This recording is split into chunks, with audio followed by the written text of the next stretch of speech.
Business Madhya Pradesh में मैं हूं आपके साथ अमित शर्मा। ग्वालियर में इस बार का कॉन्क्लेव कुछ खास रहा। सरकार ने निवेशकों के लिए रेड कारपेट बिछाया और मुख्यमंत्री डॉक्टर मोहन यादव ने अपने बड़े इरादों को पेश किया। बड़े उद्योगपतियों ने प्रदेश की तारीफ की, लेकिन विपक्ष ने फिर सवाल खड़े किए।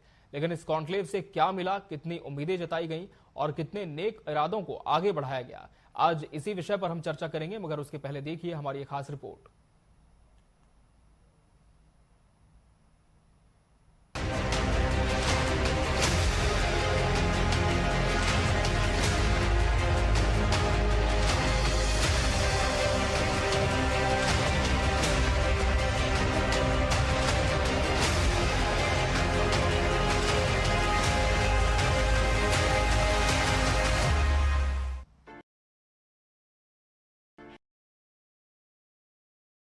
मुख्यमंत्री मोहन यादव ने राज्य की औद्योगिक तस्वीर को और चमकाने की दिशा में कई घोषणाएं की।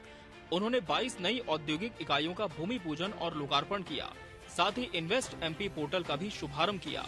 इस मौके पर मुख्यमंत्री ने ग्वालियर चंबल क्षेत्र को उद्योगों का हब बनाने के अपने इरादों को जाहिर किया। व्यापार व्यवसाय का अर्थ ही है कि लगातार चलायमान हमारी तरलता होना चाहिए और सच्चे अर्थों में धन तो धन से धन नहीं बनता है। धन तो मन और मन से बड़ी बुद्धि, बुद्धि से धन मिलता है। धन तो बैंक में पड़ा, धन में क्या है?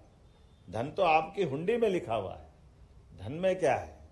आपके मन में कल्पनाशीलता होना चाहिए, जिद होना चाहिए, सामर्थ्य होना चाहिए, पुरुषार्थ होना चाहिए और उससे पराक्रम निकल के आता। तो अडानी जी निकल कर आते हैं, रिलायंस इंडस्ट्री निकल के आती है। ये हमारे देश की गौरवशाली, एक नहीं ऐसे कई सारे नाम ले सकते। इस कॉन्क्लेव में उद्योग जगत के दिग्गज भी शामिल हुए। Jamuna auto, Godrej consumer, supreme और मोंटेज जैसी कंपनियों ने अपनी इकाइयों के विस्तार की घोषणा की। लगभग 2260 करोड़ रुपए की पूंजी निवेश के साथ प्रदेश में 4500 से अधिक लोगों को रोजगार मिलने की उम्मीद है। बड़े उद्योगपतियों ने मध्य प्रदेश की निवेश के प्रति सकारात्मकता की सराहना की।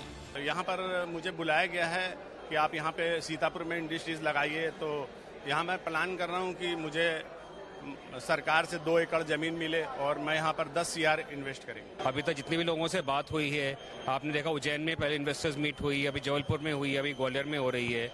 अभी पिछले हफ्ते एक मीटिंग हुई थी मुख्यमंत्री साहब के साथ, जो ग्वालियर चंबल संभाग है, वहाँ के जितने भी इंडस्ट्रियलिस्ट से उनसे जुड़े थे। इंडस्ट्री ने जो सुझाव दिए उनको चीजें इंप्रूव करने के लिए उन्होंने इमीडिएटली डिसीजन लिया, उसके ऊपर आगे बढ़े हैं। वो तो है कि सबसे बड़ा सेक्टर जो यहाँ का है वो MSME सेक्टर है। लेकिन विपक्ष ने इस कॉन्क्लेव को लेकर सवाल खड़े किए हैं। कांग्रेस का कहना है कि सरकार ने सिर्फ वादे किए हैं और जमीनी हकीकत में कुछ नहीं बदला। विपक्ष का तर्क है कि ऐसे इवेंट्स केवल दिखावे के लिए होते हैं और असली मुद्दों पर ध्यान नहीं दिया जा रहा। अभी मोहन यादव ने जबलपुर की, कभी भोपाल करते हैं, कभी इंदौर, अब ग्वालियर में की। आपके प्रदेश में इंफ्रास्ट्रक्चर इतना कमजोर है, उद्योगपतियों के लिए, उद्योग के लिए सुविधाएं इतनी कम है, इसलिए आपके इन्वेस्टर मीट में आप हाथ जोड़ के खड़े हो जाते हो उद्योगपति को कि भैया तो उद्योग लगा मत लगा, लेकिन मेरे इन्वेस्टर मीट में आ भर जाना। तो ये सारे डाटा जो आंकड़े हैं, ये झूठ का पुलिंदा है। कुल मिलाकर ग्वालियर कॉन्क्लेव ने निवेश और अंदाज नहीं किया जा सकता। अब देखना होगा कि ये बड़े इरादे कितनी हकीकत में बदलते हैं और कितनी उम्मीदों को पंख मिलते हैं। आने वाले वक्त में मध्य प्रदेश की दिशा और दशा क्या होगी, ये देखना बाकी है। Bureau report, TV 24 news.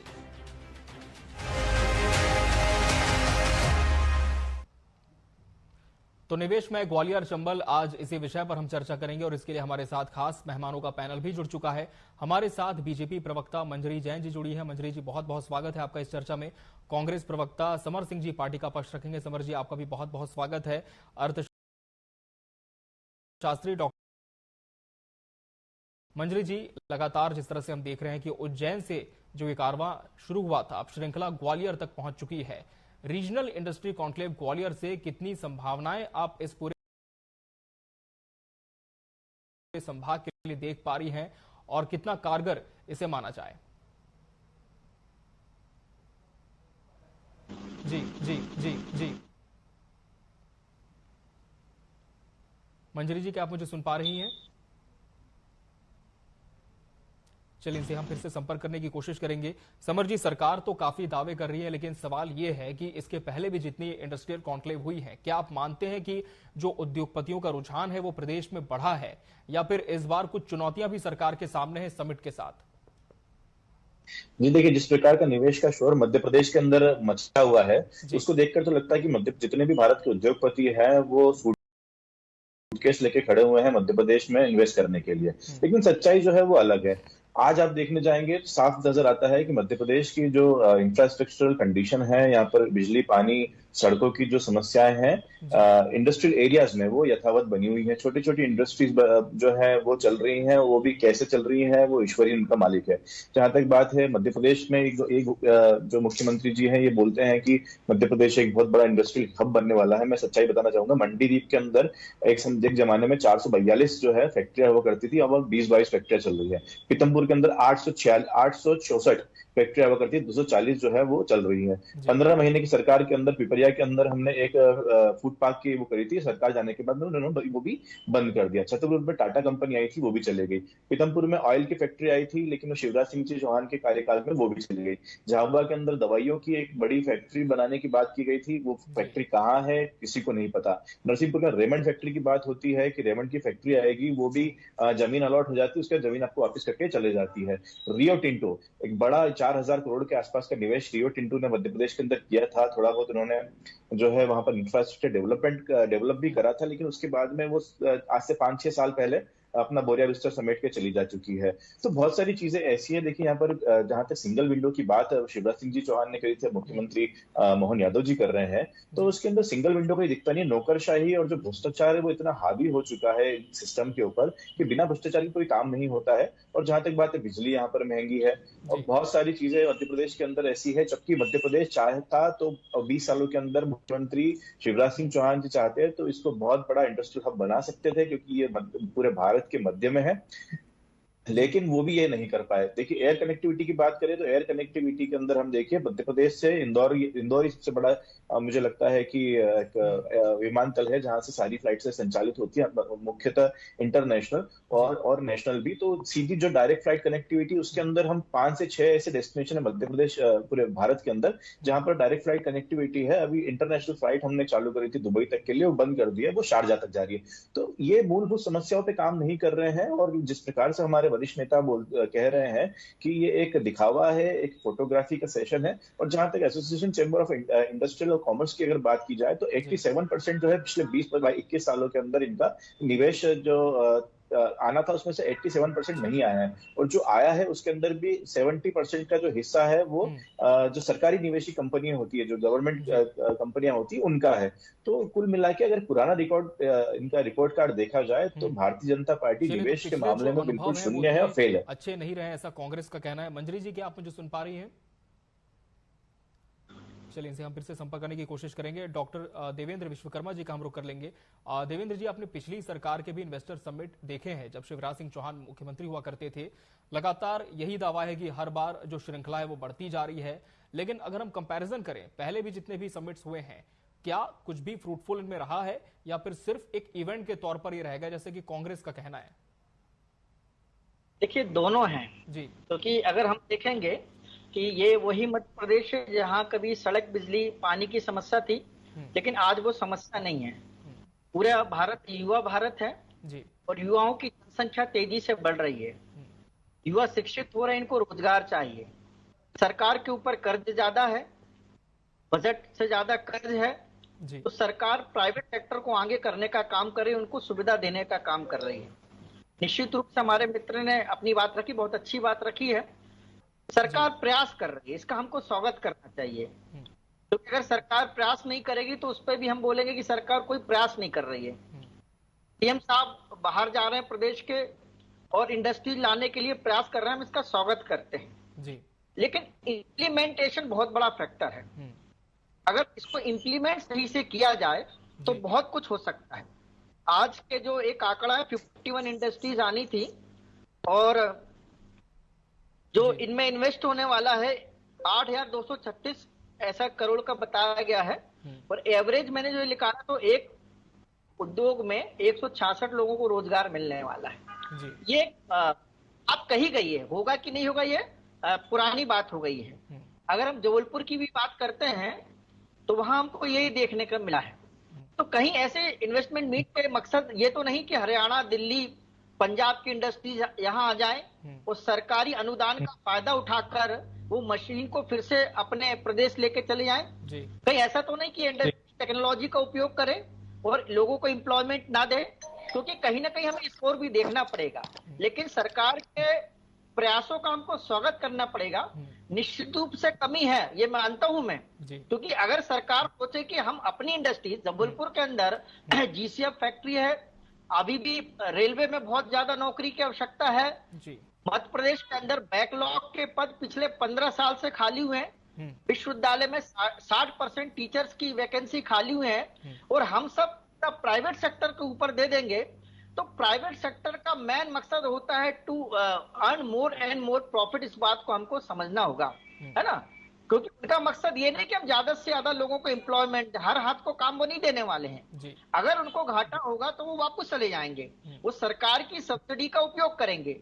लेकिन सरकार अच्छा प्रयास कर रही है, सरकार को इम्प्लीमेंटेशन की ओर ध्यान देना होगा। सरकार को ऐसी एजेंसी खड़ी करनी पड़ेगी कि क्या इससे रोजगार मिल रहा है, कहीं ऐसा तो नहीं हो रहा कि केवल ये दिखावा हो रहा है, ये इंडस्ट्री जाकर फायदा उठाकर वापस चली जा रही है। क्योंकि तेजी से यूथ पॉपुलेशन बढ़ रही है, इनको एम्प्लॉयमेंट देने की आवश्यकता है, ट्रैवल की ओर हमको देखने की आवश्यकता है। मैं बात करूं, अगर मध्य प्रदेश की मैं बात करूं तो इंदौर के अलावा जितने भी क्षेत्र हैं वहां एम्प्लॉयमेंट उतना नहीं मिल पाया है। जबलपुर का यूथ आज भी या तो इंदौर जा रहा है, पूना जा रहा है, बेंगलोर जा रहा है एम्प्लॉयमेंट। तो कहीं ना कहीं बाहर लोगों को जाना पड़ता है, रोजगार के अवसर क्योंकि सृजित नहीं हो पाते। ऐसा हो गई है विशेषज्ञों का कहना है। प्रदेश का युवा हर एक एजुकेशन के लिए बाहर जा रहा है। मंजरी जी ये जो कमी है इसको हमको दूर करने की आवश्यकता है। जैसा कि डॉक्टर देवेंद्र विश्वकर्मा कह रहे हैं कि सरकार के प्रयासों का तो हम स्वागत करते हैं, लेकिन दूसरी तरफ विपक्ष के आरोप भी है कि पहले भी इतनी कॉन्क्लेव्स हुई, समिट्स हुई, उनका क्या हुआ, क्या नतीजे हुए। हालांकि जो आंकड़े आपकी तरफ से पेश किए जाते हैं उसे सिर्फ झूठ का पुलिंदा कांग्रेस बता रही है। नहीं, देखिए ना, अगर हम कांग्रेस झूठ का पुलिंदा बता रही है तो इनके कार्यकाल में इन्होंने क्या किया था। अगर हम जब से भारतीय जनता पार्टी की सरकार बनी तो हमने निरंतर औद्योगिक क्षेत्र में विकास किया है, कितने सारे ग्लोबल इन्वेस्टर्स समिट हुई है और उसके बाद निवेश भी आया और निवेश आने के बाद तकरीबन हमने 2,40,000 से अधिक लोगों को रोजगार भी दिया जी। और इसके अलावा मैं आपको ये बताना चाहती हूँ कि 2003 के पहले मध्य प्रदेश की जो औद्योगिक विकास था वो नेगेटिव था, 0.61 था। आज 24% से अधिक है। और आज हमारे मंडीदीप हुआ, देवास हुआ, इंदौर हुआ और भोपाल हुआ, यहाँ बड़े बड़े औद्योगिक क्षेत्र हैं, छोटी छोटी इकाइयां हैं, बड़ी इकाइयां हैं। अगर हम सिर्फ मंडीदीप की अकेली बात कर लेते हैं तो 450 से अधिक छोटी बड़ी इकाइयां, औद्योगिक इकाइयां लगी हुई हैं। तो ऐसे हमने बहुत सारा ऐसा काम किया, ऐसा नहीं है कि हमने कुछ काम ही नहीं किया। हम नहीं तो आज हमने, चाहे वो कृषि का क्षेत्र हो, चाहे वो, क्योंकि हमारा मध्य प्रदेश जो है वो कृषि प्रधान है, तो हमने कृषि को भी बढ़ावा देने का काम किया। अगर हम सिंचाई क्षमता की बात करते हैं तो कृषि को फायदे का सौदा बनाने के लिए, जो कि पूर्व मुख्यमंत्री शिवराज सिंह चौहान जी कहते आए थे और हमारे माननीय प्रधानमंत्री मोदी जी का भी वही सपना था कि किसान की आय को दुगना करना है, इसमें युवा भी जुड़े और नई तरीके से खेती करें, नई टेक्निक के साथ खेती करें। तो उस सबको भी बढ़ावा देने के लिए जिस तरीके से सब्सिडी और किसान सम्मान निधि और जो है हमने उन्नत बीज, कई तरीके के ऐसे हमने काम किए जिससे कि पैदावार बढ़ी। जिन खेतों में पर बीघा 2 या 4 कुंटल लाख हेक्टेयर से हम 50 लाख हेक्टेयर तक पहुंच गए और उससे अब आगे बढ़ने की बात कर रहे हैं। तो ऐसे कई सारे काम थे। मेरे पास कुछ आंकड़े भी है, अगर समर सिंह जी कहेंगे तो मैं उनको बता भी दूंगी कि 2007 में कितना निवेश उन्हीं आंकड़ों तो झुठला रही है कांग्रेस। समर जी जवाब दीजिए, आंकड़ों पर बात हर बार आ जाती है, लेकिन आपके कार्यकाल में क्या हुआ ये भी सवाल उठता है। तो सरकार के प्रयासों की क्या सराहना है? जी समर जी। एसोचैम की एक रिपोर्ट के हवाले से ये बात कह रहा हूँ कि पिछले 10 सालों में 14.5% जो है वो निवेश मध्य प्रदेश में गिरा है। जहाँ तक बात है 87% जो है जिन्होंने जितने भी एमओयू आज तक हुए हैं इनके, उसमें से 87.5% जो है वो निवेश नहीं आया है, और जो बाकी 13% के लगभग 12.5% टू बी प्रिसाइज अगर आया भी है तो वो जो है वो गवर्नमेंट सेक्टर्स की कंपनियों से आया है। तो देखिए इसके अंदर बहुत सारी बातें ऐसी, और जिस प्रकार से देवेंद्र जी ने बताया कि 20 साल पहले की, बिल्कुल हम इस बात से को मानते हैं कि 20 साल पहले का मध्य प्रदेश अलग था। पूरा भारत ही जो था 20-30 साल पहले, जो रोडें थी वो पूरे भारत के अंदर ही आप देख लीजिए। मैं बेसिकली राजस्थान को बिलोंग करता हूँ, वहां पर भी मैं जो परिवार वहां पर रहता है, और वहां पर भी 30 साल पहले अगर मैं सड़कें देखूंगा तो लगभग मध्य प्रदेश जैसी ही सड़कें थी। कोई बहुत ज्यादा अमूलचूल परिवर्तन नहीं था कि वो न्यूयॉर्क और डेट्रॉइट जैसी सड़कें बन गई थी। और जहां तक बात है 20 साल पहले टेक्नोलॉजी थी वो बहुत सूक्ष्म थी। टेक्नोलॉजी के मामले में मध्य प्रदेश और भारत पूरा पिछड़ा हुआ था। बड़े इंफ्रास्ट्रक्चर के लिए, बड़ी इंडस्ट्रीज के लिए जो बड़ी मशीनरीज थी वो यहाँ पर 30 साल पहले नहीं थी। तो अगर 20 साल पहले की अगर मध्य प्रदेश की हम तुलना करते हैं आज के मध्य प्रदेश से, तो देवेंद्र जी मुझे लगता है कि ये कहीं बिल्कुल सही नहीं, मतलब ठीक कंपैरिजन नहीं होगा कि 20 साल के अंदर अब जिस प्रकार से एंड्रॉइड टेक्नोलॉजी 20 साल पहले, मतलब इनके बीजेपी कार्यकाल में, तो इसका श्रेय भी ये ले लेंगे। इंटरनेट का जो व्यापकता हुई वो भी इनके कार्यकाल में, तो वो भी ले लेंगे। उसके बाद बोलेंगे कि हमने जो है फेसबुक और ट्विटर जैसी बड़ी बड़ी चीजें आई, तो ऐसा नहीं होता ना कि उसको आपको समय काल के अंतर में उसको देखना पड़ेगा। और जहां तक बातें मंजरी जी कह रही हैं कि हमारे समय का जो मध्य प्रदेश था, दिग्विजय सिंह जी का मध्य प्रदेश था, तो हमने अगर 4 लाख करोड़ रुपए का लोन लिया होता मैडम, तो हमने अमेरिका बना दिया होता मध्य प्रदेश को। तो बहुत सारी चीजें इसमें देखने वाली ऐसी है। आप देखिए किसान उस समय समृद्ध नहीं था, लेकिन कितनी इंडस्ट्रियां थी जहां पर वो यूरिया का मैन्युफैक्चरिंग हो रहा था। जो बीजों की टेक्नोलॉजी बाद में इंट्रोड्यूस हुई है, आप बीजों को देखिए आजकल जेनेटिकली मॉडिफाइड बीज कितने प्रकार के आ गए हैं। वहां पर एक पहले चुनिंदा दुकानें हुआ करती थी। प्राइवेटाइजेशन इस चीज का नहीं हुआ था। प्राइवेट जो लोग थे वो बीजों के अंदर डील नहीं करते। अब देखिए जगह जगह पर हर बड़ा किसान जो है वो बीजों का उत्पादन करने लगा है। तो बहुत सारी चीजें ऐसी है। और जहां तक बात है इस मध्य प्रदेश की कॉन्क्लेव की, तो मैं बताना चाहूंगा कि इनका अगर कुछ पिछला रिकॉर्ड देखा जाए तो बहुत ही, मतलब एवरेज स्टूडेंट तो जो है 33% मार्क्स लेके आता है, ये तो 1.5% 2% में बैठे हुए हैं। और जहां तक बात है कि सफाई के प्रकार के सफाई के नंबर बिल्कुल मध्य प्रदेश की सरकार को मिल रहे हैं। काम नहीं करने के और होने के, दिखावा करने के जो नंबर सिर्फ काम का दिखावा हो रहा है मंजरी जी, काम नहीं हो रहा है। जी जवाब दें। अमित जी समरवाल जी को मैं बिल्कुल जवाब देना चाहूंगी कि काम करने का दिखावा नहीं हो रहा, काम दिख रहा है। 2003 के पहले कितने लोगों को रोजगार मिला है? नहीं देखिए, आप 50 साल तक आपने राज किया है, सत्ता में रहे। सबसे अधिक यदि कोई पार्टी रही है सत्ता में तो कांग्रेस रही है। आपने क्या किया था? हमें तो जो 20 साल का पीरियड मिला, हमने उसमें दुगनी नहीं 4 गुनी 10 गुनी स्पीड से काम किया है। चाहे वो हम सड़कों के मामले में ले लें, चाहे इंफ्रास्ट्रक्चर के मामले में यदि हम देखते हैं, अपने बहुत बड़ा क्रांतिकारी जो है बदलाव लेकर आए। टेक्नोलॉजी की बात कर रहे हैं तो टेक्नोलॉजी को भी आगे बढ़ाने का काम किसने किया? कहीं ना कहीं आप ये तो मान रहे हैं कि पहले और अब में बहुत बड़ा फर्क आया, लेकिन आप ये नहीं मान रहे कि भारतीय जनता पार्टी के शासन काल में उनकी अच्छी नीतियों के कारण ये फर्क आया है। अगर आज इतने सारे कॉरिडोर्स बन गए, इतनी सारे हाईवेज बन गए, जो जहां सड़कें नहीं हुआ करती थी वहां 4 लेन सड़कें बन गई हैं। आप इंदौर का देख लीजिए, रीवा सतना का देख लीजिए। हम जहां सड़कों की कभी कल्पना नहीं करते थे, बसों से ट्रेवल करते थे बचपन में, तो हमने देखा है कैसे धूल उड़ती थी। अगर हम 10 किलो 20 किलोमीटर जाते थे तो कैसे धूल में नहा जाते थे। तो हमने वो सड़कें देखी हुई हैं। और 2003 के पहले अगर हम कार से भोपाल तक चले जाएं या 50 किलोमीटर दूर का सफर तय कर लें तो कार में आगे जाके 1000 रुपए का काम कराना पड़ता था। तो ये स्थिति थी मध्य प्रदेश की। औद्योगिक उसके बारे में मैं बता ही चुकी हूँ, नेगेटिव था। आप कह रहे हैं इस तरीके की बात। अब आपने मुझसे जब बात की थी कि इतना सब कुछ हुआ, तो मेरे पास है डेटा, वो मैं आपको, अगर अमित जी मेरे को अनुमति देते हैं संक्षेप में मंत्री जी निवेदन करना चाहूंगा, संक्षेप में डॉक्टर देवेंद्र विश्वकर्मा जी को हम रुक करेंगे। जी हेलो। जी मंत्री जी संक्षेप में निवेदन है। जी आप देखिए 2007 में 102 एमओयू साइन हुए थे, जिसमें 1.20 लाख करोड़ आए, जमीन पर उतरे 17.31 करोड़, जिसमें 39,750 लोगों को रोजगार मिला। ऐसे 2010 में 109 एमओयू साइन हुए, जिसमें 2.35 लाख करोड़ का निवेश आया। 12 में 425 एमओयू साइन हुए, जिसमें 3.50 करोड़ का निवेश आया। 14 में 3,160 एमओयू साइन हुए, जिसमें 4.35 लाख करोड़।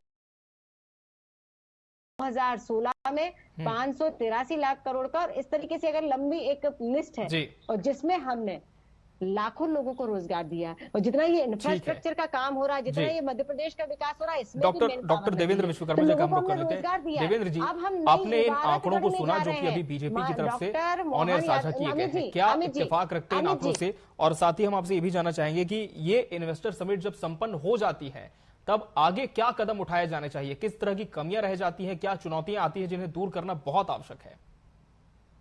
देखिए, सबसे बड़ी बात तो ये है कि सरकार को इस पूरे जो इन्वेस्टमेंट मीट में महाकोष, जो चैम्बर ऑफ कॉमर्स हैं, जो उद्योगपति हैं, जो मध्य प्रदेश के उद्योगपति, जो अर्थशास्त्री हैं, उनको भी साथ लेना चाहिए। केवल सीएम साहब या आईएएस जो ब्यूरोक्रेट्स हैं उनके भरोसे नहीं हो। हम क्या हो रहा प्रॉब्लम कि हम सब ब्यूरोक्रेट्स के भरोसे छोड़ देते हैं। Implementation is a important part है। इम्प्लीमेंटेशन पर हमको ध्यान देना पड़ेगा। अगर आज 3500 उद्योगपति आए हैं, 7 देशों के आए हैं, तो एक साल बाद कितनों ने इंडस्ट्रीज लगा दी, कितना एम्प्लॉयमेंट मिला? कोई सर्वे हो रहा है क्या? कोई रिसर्च हो रहा है क्या? नहीं हो रहा है। देखिए, निश्चित रूप से मध्य प्रदेश का इंफ्रास्ट्रक्चर बेस्ट इंफ्रास्ट्रक्चर है, और उसका परिणाम क्या होता है कि उज्जैन, भोपाल टू उज्जैन देखे, इंदौर टू उज्जैन देखे, जबलपुर टू भोपाल देखे, बिल्कुल सड़क के आसपास एम्प्लॉयमेंट जनरेट हो रहा है, होटल इंडस्ट्रीज आ रही है, टूरिज्म बढ़ रहा है। लेकिन हम आप देखिए, रियल एस्टेट को आप देख लीजिए, यही रियल एस्टेट 10 साल बाद कहीं एक भोपाल बनाया है, भोपाल में। लेकिन रियल एस्टेट में हमने क्या किया? जीएसटी बढ़ा दी। हमने क्या किया? स्टाम्प ड्यूटी बढ़ा। आपको पता है रियल एस्टेट कितना बड़ा एम्प्लॉयमेंट दे रहा था? एक समय लेबर को 100 रुपए, 150 रुपए मिलते थे, और 5 सालों में उस लेबर को 500 रुपए मिला, है ना? आयरन इंडस्ट्रीज बढ़ी, सीमेंट इंडस्ट्रीज बढ़ी। तो ये एकदम से जो टैक्स हो रहा है, जीएसटी हो रहा है, ये नहीं करना चाहिए। सरकार को इस ओर ध्यान देना चाहिए। दूसरा सबसे बड़ी बात क्या है? Agriculture. MP is agriculture based है ना? एग्रीकल्चर की ओर हमको ध्यान देना चाहिए। एग्रीकल्चर बेस्ड इंडस्ट्रीज की ओर हमको ध्यान देना चाहिए। मैं बार मैंने जो सर्वे किया है, जबलपुर के अंदर मटर जो है एशिया का सबसे अच्छा मटर है, लेकिन उसका दुर्भाग्य क्या है? स्टार्टिंग में वो मटर 80 से 100 रुपए किलो बिकता है, और एक समय आता है वो मटर 5 रुपए किलो बिकता है। मैंने सर्वे किया जबलपुर की मंडी में, मैं 4 बजे खड़ा हुआ, वो मटर 120 रुपए, 150 गया, और 9 बजे वो मटर 5 रुपए, 10 रुपए चला जाता है। जो एजेंट होते हैं, एजेंट ने पूरा मार्केट का रेट डिस्टर्ब कर दिया है। सरकार इसके लिए क्या कर रही है? अभी आप देखिए, लहसुन के दाम बढ़ गए हैं, लोगों ने गोदाम में रख लिए, लेकिन इसका फायदा किसान को नहीं मिल रहा है। इसलिए एग्रीकल्चर बेस्ड इंडस्ट्रीज हमको तहसील लेवल पे लेके आनी पड़ेगी, और किसान के जो प्रोसेसिंग यूनिट किसान को बतानी पड़ेगी। अगर टमाटर आप देखिए, एक समय 80 रुपए रहता है और एक समय 5 रुपए होता है। बिल्कुल, तो बहुत सारे ऐसे फैक्टर्स है जिन पर ध्यान देने की जरूरत है, और फिलहाल देखना होगा कि इस बार ये जो कॉन्क्लेव हो रही है इसका क्या निष्कर्ष आखिर में निकलकर सामने आता है। बहरहाल समय हमारे पास इतना ही था इस चर्चा के लिए। आप सभी मेहमानों का बहुत बहुत धन्यवाद हमसे इस चर्चा में जुड़ने के लिए। इसी के साथ बड़ी बहस डिबेट लाइव मध्य प्रदेश में आज के लिए फिलहाल इतना ही। मुझे और मेरी पूरी टीम को दीजिए इजाजत। नमस्कार।